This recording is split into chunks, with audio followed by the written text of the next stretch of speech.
Welcome back. Today we're taking an in-depth look at a controversial podcast marketing tactic, the promo swap. I know some view exchanging cross promos as lower quality than paid ads, but implemented strategically, promo swaps can provide free exposure to highly engaged audiences. A great example is Jordan Harbinger, who grew his hit show primarily through promo swaps in the early days. I'll make the case for why this guerrilla approach can work. You'll walk away with actionable strategies to test promo swaps while maintaining integrity. Let's look past assumptions and unlock the potential. Now let's break down the promo swap model. Essentially, it involves shows exchanging short 30 to 60 second promo spots for each other's podcasts. So if you're listening to show A, you might hear them promote show B in their ad slot, and in return, you'll hear show B promoting show A. The beauty of this system is in its mutual marketing benefits and expanded reach. And the best part, it doesn't cost a dime.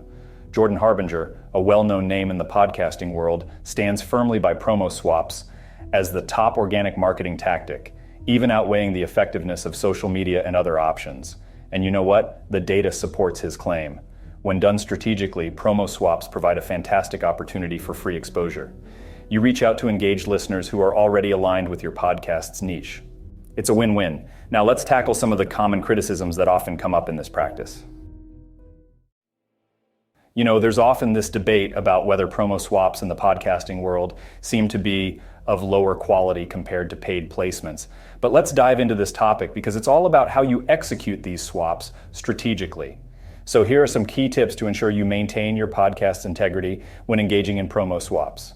First up, thoroughly vet your potential swap partners. Make sure that you genuinely believe in their content and values.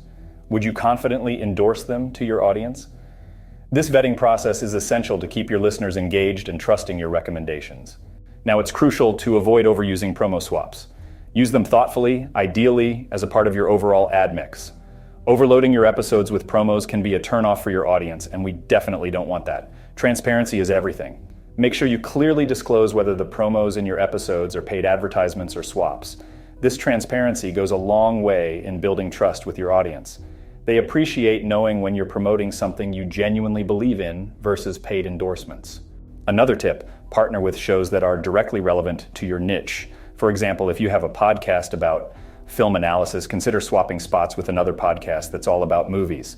This ensures that the audience you're reaching through promo swaps is genuinely interested in what you have to offer. Lastly, think about supporting other indie podcasters in your community.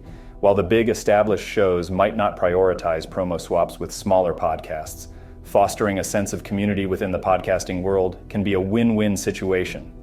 By following these guidelines, you can implement promo swaps while maintaining trust and production value.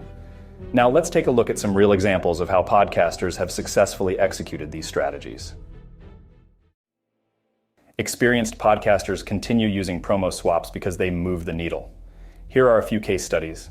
As far as I know, Up and Vanished launched in 2016 solely using grassroots promo swaps, which helped them build a huge following before getting paid ads. The same can be said for Jordan Harbinger, who, even at over 2 million downloads per episode, still swaps promos strategically just as he did when he was starting out. Cast Media, to the best of my knowledge, has an entire promo swap network to help independent podcasters expand their reach and monetize.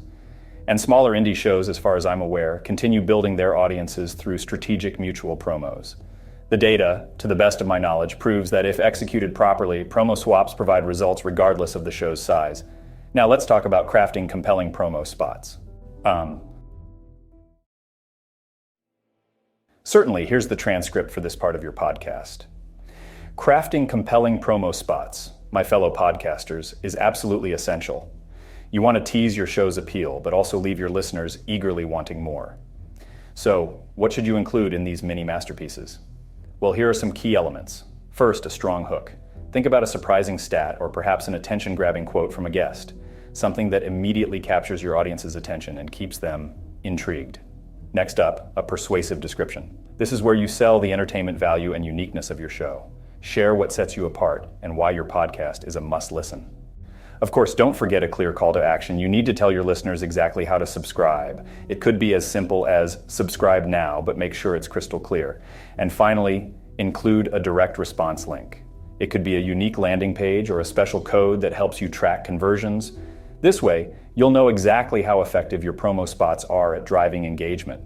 Remember, the art of crafting compelling promo spots can truly make a difference in growing your podcast. So tease, persuade, and guide your audience to take action. Now, when it comes to executing seamless promo swaps, it's all about finding those mutually beneficial partnerships. So let's talk about some best practices to make it happen. First up, identify shows that have audience overlap. Look for podcasts in a similar niche and with target demographics that align with yours.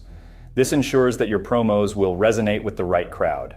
Next, establish an organized system for exchanging assets and workflows. Keep everything streamlined and efficient to make the process as smooth as possible for both parties. Recording multiple promo versions is a clever move. This gives you flexibility and allows you to switch things up when needed. It keeps your promos fresh and engaging.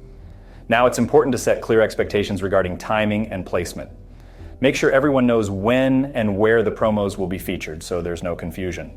And last but not least, focus on building ongoing relationships with your swap partners. This paves the way for future collaborations and ensures a positive, long-term connection in the podcasting world. By following these best practices, you'll be well on your way to executing seamless promo swaps that benefit both you and your partners.